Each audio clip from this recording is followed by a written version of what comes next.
You are listening to The Heritage Pod, presented to you by the Heritage Group of Institutions. You will be listening to a conversation between Professor Sarkar, marketing practitioner turned academician, and Professor Subhrajeet Ganguly, Department of Media Science, the Heritage Academy. Professor Sarkar will be speaking on the concept of B2B marketing. Hello, this is Subhrajeet Ganguly. Today we have with us Professor Sarkar, a marketing practitioner turned academician. Welcome, sir. Thank you very much. Tell us something about the concept of B2B marketing. Well, most of us know that B2B marketing is business to business marketing. Now, what do we mean by business to business marketing? Just let's take a step back and look at the other brother of B2B marketing, that is B2C marketing, which is business to consumer marketing, where what is happening is a business is trying to sell stuff to people like us, consumers. Okay, and in B2B, a business is trying to sell stuff to yet another business. Let's say a company like Tata Steel.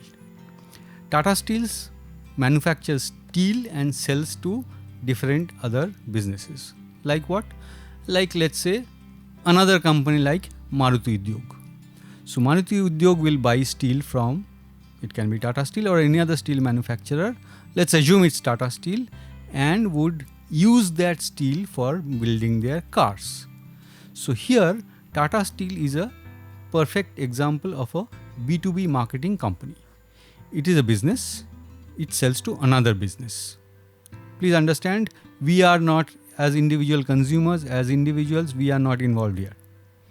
So one business, a B, marketing to another business, another B, B2B.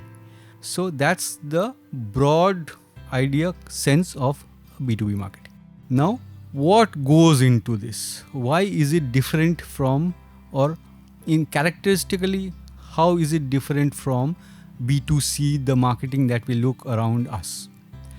There are a couple of issues here. First is, in B2C, we are the consumers. Most of the marketing that happens is aimed at us. So we are pretty conversant and used to about it. What we are not used to it is B2B marketing, which takes, in terms of money, it's much bigger. In terms of volume, again, it's much bigger, but we don't come across that. Because if Tata Steel is selling its steel to Maruti Udyog, it's not going to tell us. So we never come to know. But there's a whole lot of marketing involved here. All the marketing rules apply here. You should have a product. First, you have to understand the customer, and then you should create a product or a service which will be useful to the customer. How you communicate that we have a product which is better than the rest.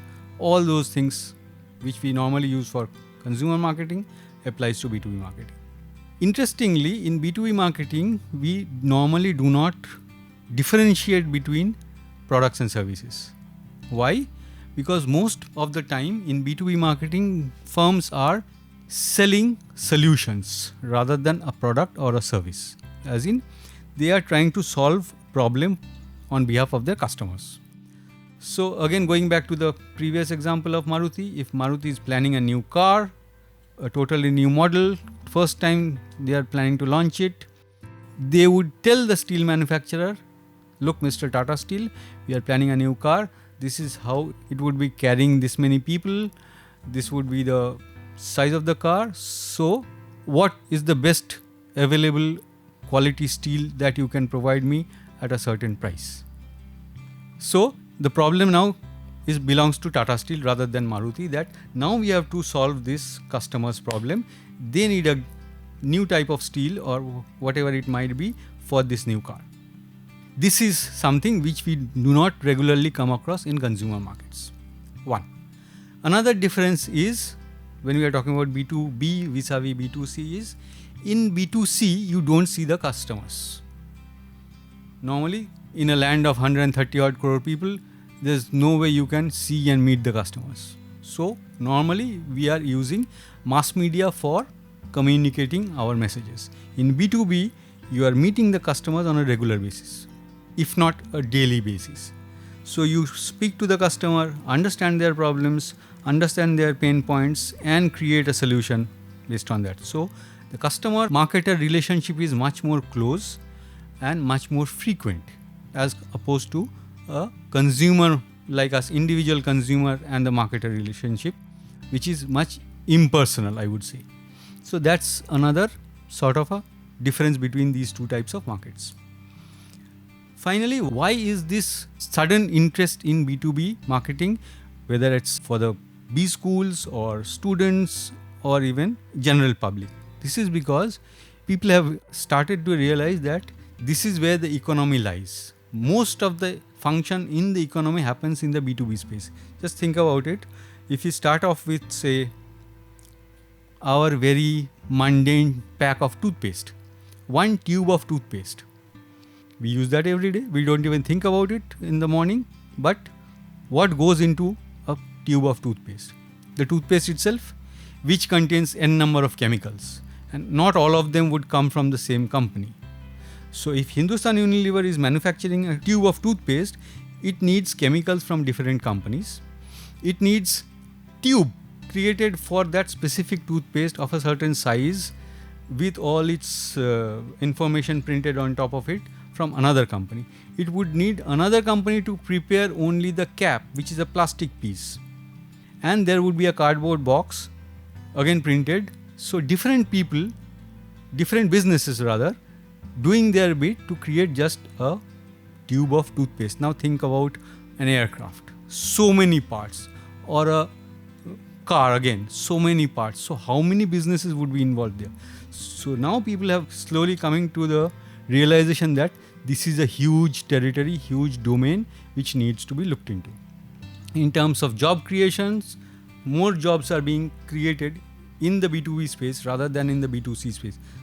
If you're looking at consulting, if you're looking at information technology, if you're looking at advertising, all these are B2B marketing area as well, because consulting firms, advertising firms, they don't deal with us. They deal with other businesses. So these are also businesses. Banks, financial institutions, they are also dealing with, especially investment bankers, they are dealing with businesses. They are not dealing with people like us. So these are all B2B businesses and whole lot of activities happening there. If you think of, say, analytics, again, these tools and techniques have been created for, again, big businesses.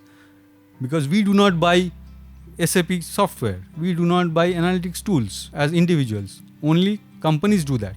So that's, again, big business. And that is what the realization is coming over time. So that's a primer to B2B marketing. I hope most of the listeners would understand. Thank you very much. Thank you, sir. Thank you so much.